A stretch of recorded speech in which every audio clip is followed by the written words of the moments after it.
Hey there. Ready to dive into some personal transformation? Looks like someone is thinking about making some big changes. You've given us some interesting stuff, a recording of that Time to Rise summit, your own notes, and looks like Tony Robbins, and that Unleash the Power Within virtual thing has caught your attention. Yeah, and what's really interesting is how that summit is kind of like a stepping stone, almost like a preview, giving you a taste of what that Unleash the Power Within event might be like. Yeah, totally. And in your notes, you highlighted some things about that total transformation package offered at the summit, Tony Robbins AI, Ultimate Transformation Toolkit, the Best Year of Your Life collection. That's a lot, even before the main event. Seems like they're really going all in to give you a bunch of ways to start changing things. Okay, let's get into the summit itself. That talk by Tony Robbins on the 7 patterns to avoid for accelerated personal growth really hit home for me. He really gets into those little habits, those unconscious things that hold us back. It's like he's pointing out all those hidden traps we don't even know we're falling into. Right. And the first one he talked about was using my with negative emotions. It seems like a small thing, but he makes a good point about why it matters. His point is that when you say my anxiety, you're basically making that anxiety part of who you are. It's like you're owning it, which makes it harder to get rid of. So change your words, change how you see things. Exactly. Robbins suggests something simple, like instead of my anxiety, try saying the anxiety I'm feeling. It's subtle, but it creates a separation so it's not such a permanent part of you. Huh. I do that. Like I always say, I'm so stressed. Maybe I should try. The stress I'm feeling is intense, but it's not going to last forever. That's a great example. By acknowledging the feeling but not making it part of you, you create space for change. And speaking of change, the next pattern Robbins talks about really resonated with me, especially with you wanting to start a podcast. It's about blaming ourselves. Oh, I'm guilty of that for sure. Uh, I think about past mistakes way too much. Keeps me stuck in the past. Happens to all of us, right? But Robbins is adamant that blaming yourself doesn't get you anywhere. Instead, he says we should see challenges as patterns we can change. Like even super successful people mess up, but they learn from it and keep going. Like they say, insanity is doing the same thing and expecting different results. Yeah. Blaming yourself is just keeping that pattern going. Exactly. Think about your podcast. What if you stopped focusing on what you think you did wrong and started focusing on the skills you need or what steps you can take? That's a great way to look at it. Hmm. Okay, what about that whole thing about finding the one purpose? It feels like there's a lot of pressure to find that one big thing that's your reason for being. It can be so overwhelming you end up frozen and not doing anything. But Robbins is like, hold on, you can have multiple purposes. It's about finding ways to contribute, to have a positive impact in different areas of your life. He even has this simple purpose statement, how can I help? Love that. It's not some big existential search anymore. It's something real you can actually do. Exactly. It's like, how can I use my skills to make a difference in the world? Okay, so no identifying with negative emotions, no blaming yourself, and embrace having multiple purposes. Mm. What's next on the list of things to avoid? Something you see a lot in high achievers striving for perfection. Robbins says, perfection is the lowest standard I could ever have, which is a bold statement. That's interesting. How is perfection the lowest standard? Well, he's saying that trying to be perfect means you're setting yourself up to fail because perfect doesn't really exist, like it's something you'll never reach. He says, go for progress over perfection, focus on doing things, learning from mistakes, and celebrating what you do well. So not lowering your standards, but having realistic goals that you can actually achieve. Right. Focus on the journey, not just where you're trying to get. And speaking of journeys, Robbins has an interesting take on motivation. He says, I don't give assess what I feel, meaning that you got to take action even when you don't feel like it. That's kind of harsh. Don't feelings matter? He's not saying to ignore your feelings, but you don't have to wait for the perfect feeling to do something. He uses the example of taking cold plunges every day. He hates it, but he does it anyway. The benefits are worth it. So acknowledge your feelings, but don't let them stop you from doing what you need to do. Exactly. And that connects to the next pattern he talks about. Overthinking without taking action. Analysis paralysis, he calls it, a huge obstacle to progress. Oh, I know all about that. I can spend hours researching my podcast, but I haven't recorded anything yet. Classic analysis paralysis. Robbins is all about getting out there and doing things, experimenting, making changes along the way. Learning comes from doing, he says. Like learning to ride a bike. You can read all you want, but until you get on that bike, you're not going to learn. Precisely. And the last pattern he brings up is clinging to the old story. Those beliefs we have about ourselves, the ones that hold us back, we've carried them for years. It's like we're trapped in a prison of our own making. And Robbins says, break out of that prison. He has this process called the Dickens process to help people get rid of those limiting beliefs and replace them with better ones. He doesn't get into detail at the summit, but he says it's a big part of his Unleash the Power Within event. The Dickens process, huh? That sounds like something that could really help deal with those deep-seated beliefs. Sounds promising. Now, you mentioned in your notes that you're feeling overwhelmed. Well, Robbins talked about that too. And he has this system he calls RPM for mastering your time. This is where it gets interesting. Tell me more about this RPM system. What does it stand for? It's Result Purpose Massive Action Plan. Instead of starting your day asking, what do I have to do today? Robbins says, what do I want to achieve today? It puts you in control instead of feeling controlled. That's a brilliant shift. Instead of feeling weighed down by your to-do list, you approach it with a purpose, with intention. Right. And once you know what you want to achieve, the next question is, why do I want this? This is about connecting with your deeper purpose, what motivates you to take action. So it's not enough to know what you want to do. Yeah. You need to understand why it matters to you. That's what will push you forward. Exactly. And the last part of RPM, the M, stands for Massive Action Plan. This is where you break down those big goals into smaller, actionable steps. It's like creating a roadmap for success, a clear path from where you are to where you want to be. And this focus on action, on bridging that gap between thinking and doing, it's a big theme in Robbins' work. He also talks a lot about what he calls the power of state, basically saying that your emotional state is everything. He even said 80% of success is psychology and only 20% is mechanics. What does that mean exactly? He's saying that it's all about mastering your inner world, your emotions, your beliefs, your mindset. It's like he has this analogy where he compares being in a negative state to driving with the parking brake on. You can push the gas as hard as you want, but you're not going to get very far. That paints a pretty clear picture. Even the best plan in the world won't work if you're stuck in a negative headspace. And that's where these two powerful concepts come in: emotional stacking and leverage.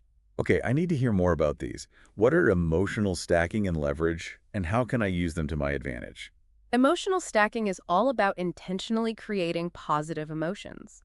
Robbins talks about a technique called priming, where you start your day focusing on things you're grateful for, things that inspire you, things that make you feel good. So it's like building a strong, positive foundation for your day before anything else can bring you down. Exactly. And by consistently priming yourself with these positive emotions, you build resilience and create this upward spiral of good energy. Now, leverage is about finding those strong reasons why something is important to you, turning a should into a must. Can you give me a real-life example of how that works? Let's use your podcast as an example. You've wanted to do it for a while, but you're stuck. Maybe you've been saying you should start a podcast, but that hasn't been enough to push you past your fear.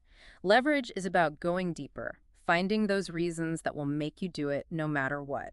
Why is this podcast so important to you? Well, like I said, I want to share what I know, connect with people who are into the same things, inspire and empower others. Those are great, but let's go even deeper. What does it mean to you to achieve those things?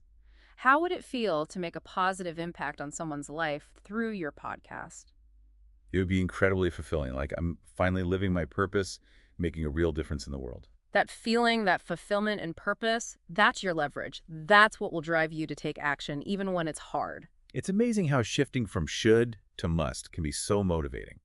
And this idea of connecting with your why, understanding what really motivates you, it's a key part of what Robbins says makes his Unleash the Power Within so powerful. It's not just a motivational talk. It's a full-on, immersed experience designed to create lasting change. He talks about how the 4-day format allows for deep conditioning, like rewiring your beliefs and behaviors. He also mentioned some things that really interested me, like that Dickens process we talked about earlier, and a whole day dedicated to health and vitality. Yeah, the Dickens process seems to be a core part of the event, a way to uncover and let go of those limiting beliefs that hold us back. And dedicating a whole day to health and vitality makes sense. Your physical well-being is tied to your mental and emotional well-being. And those stories he shared, like Harvey's weight loss and Maria becoming a surfing champion despite facing such huge challenges, those were inspiring. Those stories show you that this stuff works, that it can lead to real, tangible change. They're like proof that anyone can change their life, create something extraordinary. Absolutely. And on that note, Robbins introduced what he calls the 5 to Thrive, which are like the building blocks for emotional fitness. Ooh, I like that. Tell me more about these 5 to thrive. What are they, and how can we use them to create emotional well-being? They kind of build on what we've already discussed, No. giving you a framework for building a fulfilling and resilient life. Okay, I'm all ears. What's the first one? The first one is state is everything, going back to that idea that your emotional state drives everything. Makes sense. Our state dictates our actions, our decisions, and ultimately our results. Right. The second one, physiology, reminds us that our minds and bodies are connected. Robbins encourages things like power posing, deep breathing, and movement to change your state. When I'm stressed or overwhelmed, just taking a few deep breaths can make a big difference. All right. The third one is focus, which seems pretty straightforward, but it's harder than it sounds. We all know focus is important, but how do we actually do it? Robbins says we have the power to choose what we focus on. It's about consciously directing your attention, not letting negativity or distractions take over. He mentioned practicing gratitude and visualization, training your mind to focus on the positive. Exactly. Instead of dwelling on what's wrong, focus on what's right, what you're grateful for, what excites you. It's like changing your perspective, seeing things through a wider, more positive lens. Exactly. And that leads us to the fourth element, language. Robbins believes that the words we use, both to ourselves and to others, shape our reality. It's like that saying, the words you speak become the house you live in. You have to be mindful of your language because it shapes your thoughts and beliefs. He's all about replacing negative self-talk with empowering affirmations, using words that support your goals and dreams. It's like you're creating a new soundtrack for your life, one that's full of positive and inspiring messages. Now, the fifth and final element, meaning, is about connecting with something bigger than yourself. Finding purpose in your relationships, your work, your contribution to the world, your spiritual beliefs. Robbins believes that when you have a strong sense of meaning, you're more motivated and resilient. It's like having a guiding star that helps you through the tough times. And all these 5 to thrive seem to work together, each one supporting the others. That's what makes them so powerful. It's a holistic approach to well-being, your physical, mental, emotional state, the words you use, and the meaning you find in life. Okay, let's shift gears and bring this back to your goals. You mentioned in your notes that you're feeling stuck on a project. We've covered a lot that could be helpful here. Yeah, it's interesting how these concepts apply to so many different things. And one thing that really stuck with me was Robin's emphasis on action. He's all about getting things done, moving from thinking to doing. He even talked about his mentor, Jim Rohn, and his philosophy of stretching. Jim Rohn, I've heard of him. Who is he, and what's his stretching all about? Jim Rohn was a really well-known motivational speaker and author. People called him America's foremost business philosopher. He was a big influence on Tony Robbins. I could see why Robbins would be drawn to him. Ron had a way of making complex ideas simple and practical. And his stretching philosophy is all about pushing yourself beyond your comfort zone, doing things that challenge you and help you grow. He believed that if you say you can't do something, you have to do it. Wait, so he's saying you should do the things you think you can't do. Isn't that setting yourself up for failure? Not exactly. Robbins says Ron wasn't saying to do reckless or dangerous things. It's about finding those things that you believe you can't do, but that would actually make you stronger, more capable. So it's about taking on those challenges that make you a little uncomfortable, things you've always wanted to do, but have been too afraid to try. Exactly. And Robbins talked about his own daily cold plunges. He hates them, but he does them anyway because they make him mentally and physically tougher. It's like building mental muscles. The more you challenge yourself, the stronger you become. Precisely. And you can apply this stretching idea to anything, relationships, your career, your creative pursuits. It's about embracing the unknown, stepping outside of your comfort zone, and becoming more than you were before. Speaking of action, Robbins shared a great story about an entrepreneur named Mark Lohr.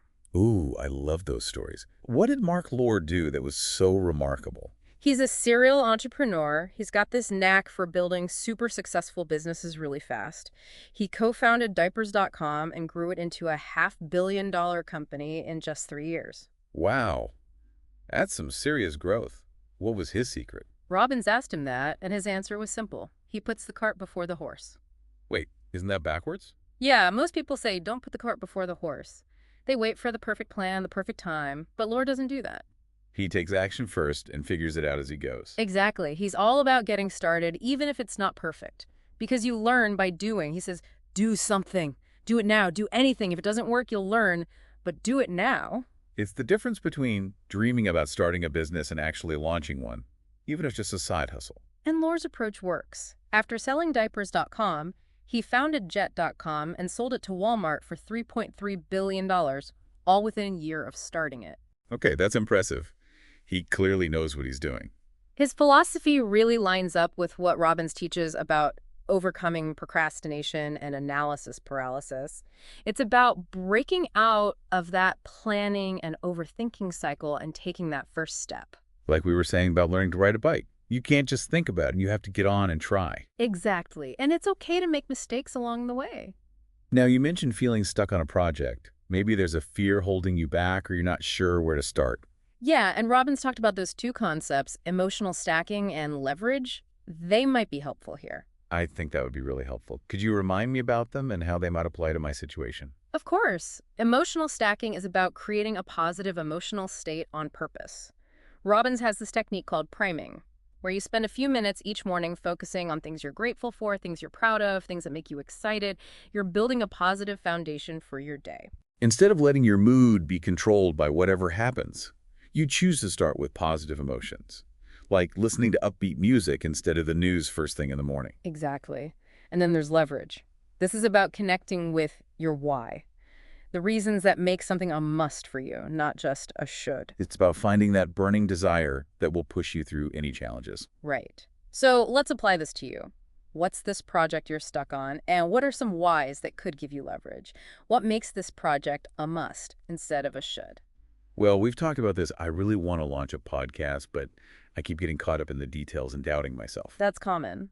Let's dig into those whys. We talked about you wanting to share your knowledge, connect with others, and inspire people, but what would it really mean to you to achieve those things? Good question. I think deep down, it's about making a difference in the world, leaving a legacy of knowledge and inspiration, connecting with people on a real level, and creating a community where everyone feels heard. Those are powerful whys. Now imagine yourself a year from now. You've launched your podcast and you're connecting with people all over the world, sharing your insights, your stories, your passion. How does that feel? What kind of impact have you made? It feels amazing. I feel fulfilled, connected, like I'm truly living my purpose, like I finally stepped into my power and I'm making a real difference. That feeling, the fulfillment, the connection, the impact, that's your leverage. That's what will keep you going, even when you hit roadblocks. It's incredible how shifting my focus from the obstacles to the why can be so motivating. And by tapping into that why regularly, by reminding yourself the impact you want to make, you'll find the courage and the drive to take action, even when it's tough. It's like Tony Robbins said, change is never a matter of ability. It's always a matter of motivation. He also shared a really cool story about his own daughter and the impact of positive self-talk. Oh yeah, tell me about that. He showed a video of his daughter, she's very young, chanting positive affirmations. It was so cute, and she was so enthusiastic and sincere. Even though she's so young, you could tell those words really meant something to her. It showed how we can start shaping our beliefs and our realities at a young age. It's a reminder that the stuff Robbins teaches isn't just for adults. It can apply to anyone. Exactly. Now, remember those 7 patterns we talked about? One of them was about using my with negative emotions. Yeah, instead of saying my anxiety, Robbins suggests saying the anxiety I'm feeling. Yeah. You create a separation between you and those negative emotions. Right. And that connects to this technique he introduced during the summit, this transformative language exercise. Oh yeah, he had everyone identify negative words they overuse and then choose more positive replacements. It's such a simple but effective way to change your mindset and break those negative thought patterns. I remember he had to say these new words with exaggerated facial expressions and body language. It felt a little silly at first, but it really did shift my energy. It was like we were literally embodying those positive feelings.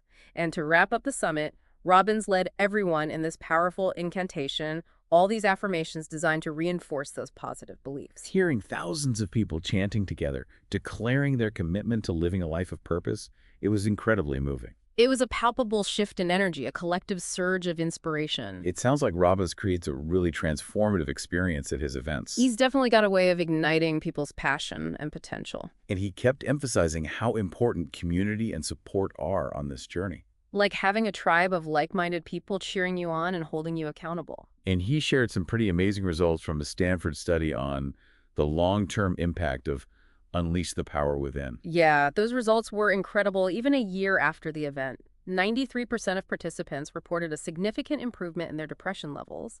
And what was even more impactful was that 17% of the participants went in with suicidal thoughts, and afterward, all of them reported that those thoughts were gone.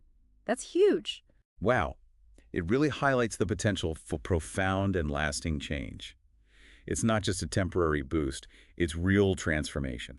It was a palpable energy shift, and it seems like Robbins uses a similar technique at his Unleash the Power Within event, something he calls incantations. Incantations. How are those different from affirmations? Robbins said that affirmations are often just words we repeat without really believing them. It's like trying to convince yourself of something you're not sure about. They lack that deeper emotional connection. Exactly. Incantations, though, are about really feeling those words, saying them with conviction, and using your body to make them even stronger. It's not just about thinking positive thoughts, but about feeling them with your whole being. Precisely.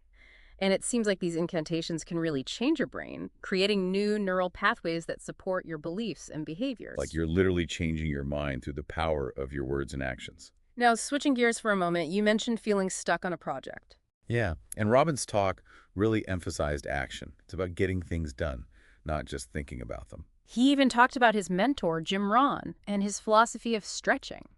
Jim Rohn, I've heard of him. Who was he, and what's this stretching all about? Jim Rohn was a really famous motivational speaker and author. People called him America's foremost business philosopher.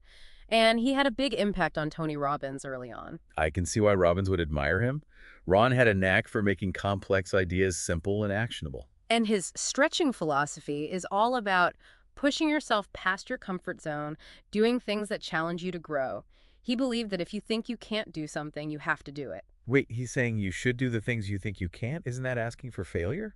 Not really. Robbins clarified that Ron didn't mean doing reckless or dangerous things. It's about finding those things you don't think you can do, but that would make you stronger, more capable if you did. So, facing your fears and doing things you've always wanted to but felt too scared to try. Exactly. And Robbins used the example of his daily cold plunges. He hates them, but he does them anyway because they make him mentally and physically tougher. It's like building up your mental resilience. The more you challenge yourself, the stronger you become. Right. And the stretching idea can be applied to any area of your life, your relationships, your work, your creative pursuits.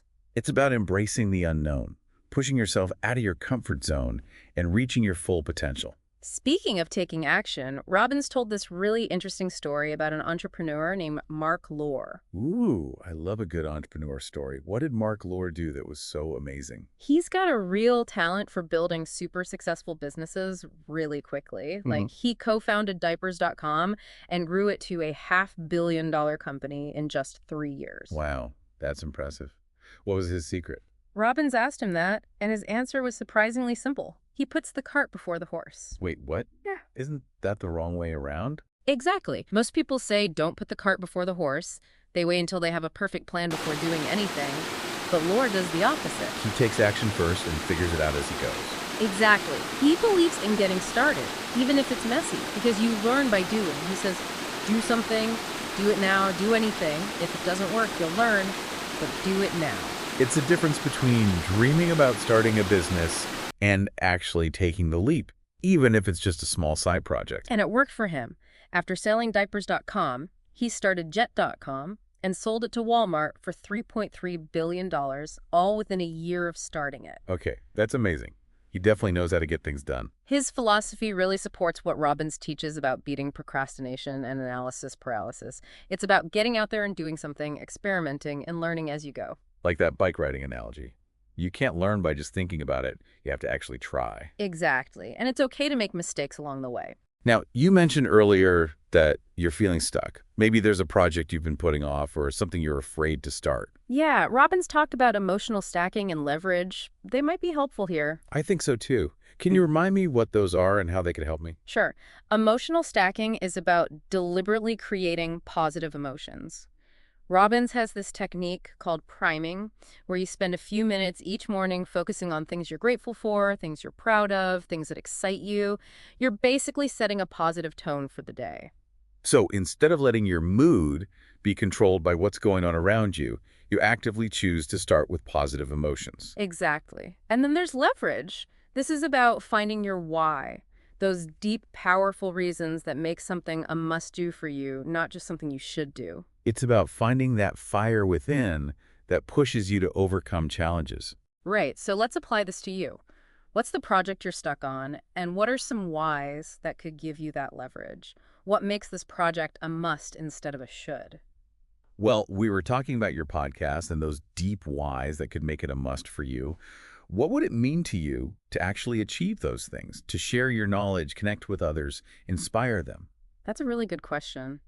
I guess for me, it's about making a difference, like leaving something behind, something people can learn from, and connecting with people in a real way, building a community where everyone feels like they belong. Those are some pretty strong whys. Now, picture this.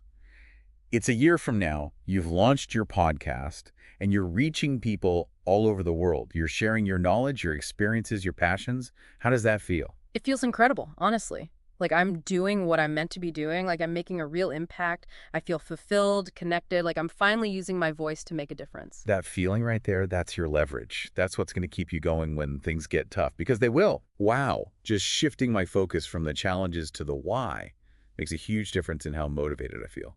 And if you keep coming back to that why, reminding yourself of the impact you want to make, you'll find the courage and the energy to take action, even when you don't feel like it. Like Tony Robbins said, change is never about ability, it's about motivation. He also told this really sweet story about his daughter and the power of positive self-talk. Oh yeah, what was that about? He showed a video of his daughter, who's just a little kid, chanting all these positive affirmations. It was so cute, and you could tell she really meant it. Even at that age, you can see how powerful those words can be. Exactly. It shows how we can start shaping our beliefs and our reality at a young age. It's a good reminder that the things Robbins talks about aren't just for adults. Anyone can benefit from them. Absolutely. Now, going back to those 7 patterns we discussed, remember that one about using my with negative emotions? Yeah, instead of saying my anxiety, Robbins says to say the anxiety I'm feeling. It creates distance between you and the negativity. Right. And that leads into this technique he showed us at the summit, the transformative language exercise. Oh yeah, where he had everyone pick out negative words they use a lot and replace them with more positive ones. Such a simple but effective way to change your thinking and break those bad habits. I remember he had us try saying these new words with funny faces and body language. It was a little weird at first, but I definitely felt a shift in my energy. Like you were physically embodying those positive feelings. And at the end of the summit, Robbins led this massive incantation, all these affirmations, to reinforce those positive beliefs. It was pretty amazing to hear all those people chanting together, declaring their commitment to living a life of purpose. It felt like a huge wave of energy, so much inspiration. Robbins really seems to create something special at his events. He's definitely got a gift for inspiring people. And he kept stressing the importance of community, of having people to support you on this journey. Like having a tribe of like-minded people to cheer you on and keep you accountable. And those findings from the Stanford study on the long-term effects of his Unleash the Power Within event were pretty remarkable. Yeah, even a year later, 93% of participants reported significant improvements in their depression. And what really stood out was that 17% went in with suicidal thoughts. And after the event, none of them had those thoughts anymore. That's a testament to the lasting power of this work. It's not just a temporary fix. It creates real, lasting change. It was a palpable energy shift, and it seems like Robbins uses a similar technique at his Unleash the Power Within event, something he calls incantations. Incantations. What's the difference between those and affirmations? Robbins said that affirmations are often just words, repeated without real belief. It's like trying to force yourself to believe something you're not quite sure about. They lack that deep, heartfelt connection. Exactly. Incantations are about feeling those words, saying them with real conviction, and using your body to make them even stronger. So it's not just about thinking positive thoughts, it's about feeling them with your whole being. Precisely. And it seems like these incantations can actually rewire your brain, create new neural pathways that support the beliefs and behaviors you want to have. Like you're literally changing the structure of your mind through the power of your words and your body. That's amazing. And, you mentioned earlier feeling stuck. Yeah, and what Robbins said about action really resonated with me. It's about actually doing things, not just thinking about them. He talked about his mentor, Jim Rohn, and his philosophy of stretching. Jim Rohn, yeah. Uh, Who was he and what's this stretching all about? Jim Rohn was a super well-known motivational speaker and author, often called America's foremost business philosopher. He was a huge influence on Tony Robbins. I can see why Robbins would be drawn to his teachings. Yeah. Ron had a way of making complex ideas clear and practical. And his stretching philosophy is all about pushing past your comfort zone, doing things that are challenging and help you grow. He believed that if you say you can't do something, you actually have to do it. Wait, so he's saying you should do the things you think you can't. Isn't that setting yourself up to fail? Not necessarily. Robbins explained that Ron wasn't talking about doing reckless or dangerous things. It's more about finding those things that you believe you can't do, but that would actually make you stronger, more capable if you did. So, facing your fears and tackling things you've always wanted to do, but felt too scared to try. Exactly. And Robbins gave the example of his daily cold plunges. He hates them, but he does them anyway because he knows they make him mentally and physically tougher. It's like working out your mental resilience. The more you challenge yourself, the stronger you get. Exactly. And you can apply this stretching concept to everything in your life, from your relationships to your work to your creative pursuits. So it's about embracing the unknown, stepping outside your comfort zone, and pushing yourself to reach your full potential. Now, talking about taking action, Robbins told a really fascinating story about an entrepreneur named Mark Lohr. Oh, I love a good entrepreneur story. Mhm. What did Mark Lohr do that was so remarkable? He's really good at building incredibly successful businesses really quickly. Like, he co-founded Diapers.com and grew it into a $500 million company in just 3 years. Wow, that's incredible. What was his secret? Robbins asked him that, and his answer was really simple. He puts the cart before the horse. Hold on, isn't that the wrong way around? Yeah, most people say don't put the cart before the horse. They wait for the perfect plan before doing anything, but Lohr does the opposite. He takes action first and figures things out along the way. Exactly. He believes in getting started, even if it's not perfect, because you learn by doing. He says, do something.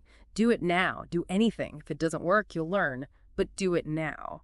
So it's the difference between dreaming about starting a business and actually taking the leap, even if it's just a small side project. And Lohr's approach really works. After selling Diapers.com, he started Jet.com and sold it to Walmart for $3.3 billion, all within a year of starting it. Okay, that's amazing. He really knows how to get things done. His philosophy really fits with what Robbins teaches about beating procrastination and analysis paralysis. It's about getting out there and doing something, experimenting, and learning as you go. Like we were saying about learning to ride a bike, you can't learn by just thinking about it. You have to actually try. Exactly. And it's okay to make mistakes along the way.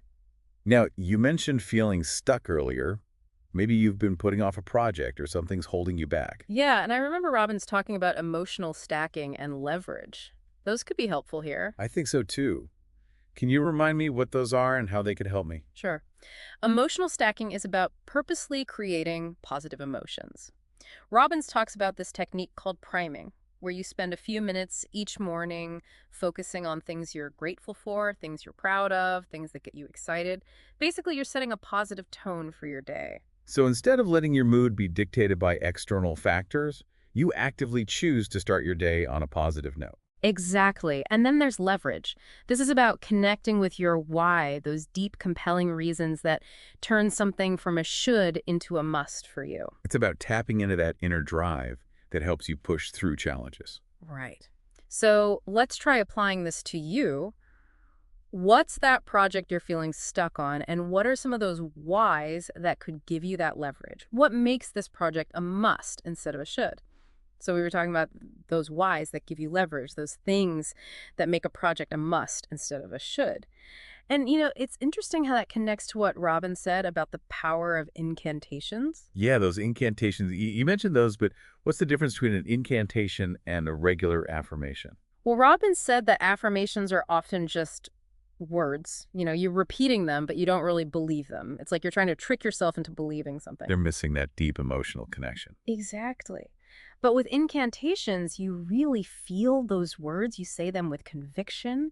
You even use your body to make them stronger. So it's more than just thinking positive thoughts. It's about feeling them with your whole being. Right. And he thinks these incantations can actually change your brain. Like, they create new neural pathways that support the beliefs and behaviors you want. So it's like you're actually rewiring your brain through the power of words and your body. And he gave a really sweet example with his daughter. He showed a video of her chanting these positive affirmations. She's really young, but you could tell she really believed what she was saying. That's pretty amazing. Even at that age, you can see how those words can have an impact. Yeah, it just shows how we can start shaping our beliefs and our reality at any age. It's a good reminder that this stuff isn't just for adults. Anyone can benefit from it.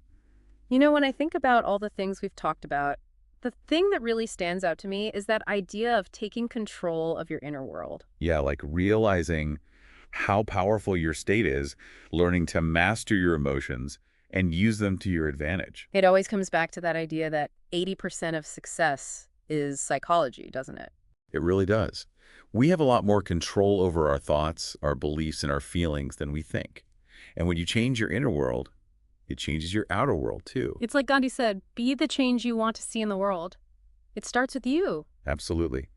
But it's not just about mastering your state. It's also about taking action, going from thinking to doing, embracing challenges and pushing yourself outside of your comfort zone, Right. And remembering that it's about progress, not perfection. and connecting with your why, those reasons that drive you and make you unstoppable. Yeah. Finding meaning and purpose in your life, using that to create the life you want. Exactly. As we wrap up this deep dive, I want to leave you with something to think about like, what if everything that's happened in your life, all the good and the bad, has brought you to this point where anything is possible? What kind of story are you going to write now? That's a powerful question. And remember, as you start this journey of personal transformation, you're not alone. There are so many resources out there, people who can support you, a whole world of possibilities waiting to be discovered. Live with passion, embrace the journey, and never stop growing. Until next time.